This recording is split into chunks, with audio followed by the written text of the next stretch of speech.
BJP ने लोकसभा चुनाव 2024 का शंखनाद कर दिया है। पार्टी ने शनिवार को अपने उम्मीदवारों की पहली सूची जारी कर दी।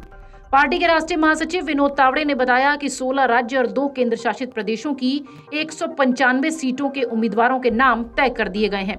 बाकी सीटों पर मंथन जारी है। प्रधानमंत्री नरेंद्र मोदी वाराणसी से ही चुनाव लड़ेंगे। इधर अमित शाह गांधीनगर से चुनावी मैदान में उतरेंगे। 34 केंद्रीय और राज्य मंत्रियों के नाम भी इस सूची में शामिल हैं। इसके अलावा दिवंगत सुषमा स्वराज की बेटी भी लोकसभा टिकट के लिए तैयार दिखी हैं। बीजेपी की पहली सूची में कई नामों का ऐलान हुआ है। 195 नामों में 34 केंद्रीय और राज्य मंत्री हैं। 28 महिलाओं को मौका मिला है। 47 युवा उम्मीदवार हैं जिनकी उम्र 50 साल से कम है। इसके अलावा 27 नाम अनुसूचित जाति के हैं। 18 प्रत्याशी अनुसूचित वर्ग से हैं और 57 नाम अन्य पिछड़ा वर्ग से हैं।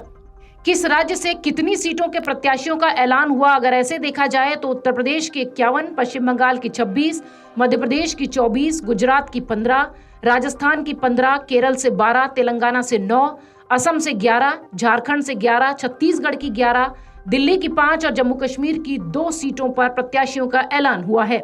इसके अलावा उत्तराखंड की 3 और अरुणाचल, गोवा, त्रिपुरा, अंडमान और दमन दीव की 1-1 सीट पर प्रत्याशी उतारे गए हैं।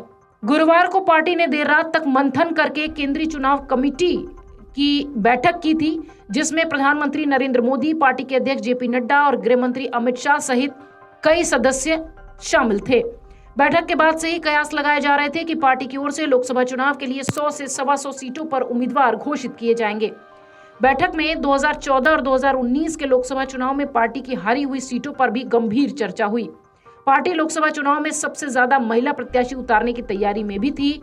2019 के चुनाव में 53 महिलाएं बीजेपी के टिकट पर लोकसभा चुनाव में उतरी थी। 33% के हिसाब से इस बार 70 महिलाओं को टिकट दिया जा सकता है। बीजेपी ने पिछले लोकसभा चुनाव यानी 2019 में 543 सीटों में से 436 पर उम्मीदवार उतारे थे। बाकी सीटें सहयोगी दलों के हिस्से थीं। जिन 436 सीटों पर बीजेपी ने चुनाव लड़ा था, उनमें से 303 पर जीत मिली थी। ये आंकड़ा लोकसभा के बहुमत के आंकड़े से कहीं ज्यादा था। इसके अलावा 72 सीटों पर बीजेपी दूसरे नंबर पर और 31 सीटों पर तीसरे नंबर पर रही। 30 सीटों पर बीजेपी इससे नीचे थी। उन सीटों पर भी जबरदस्त तरीके से काम हो रहा है।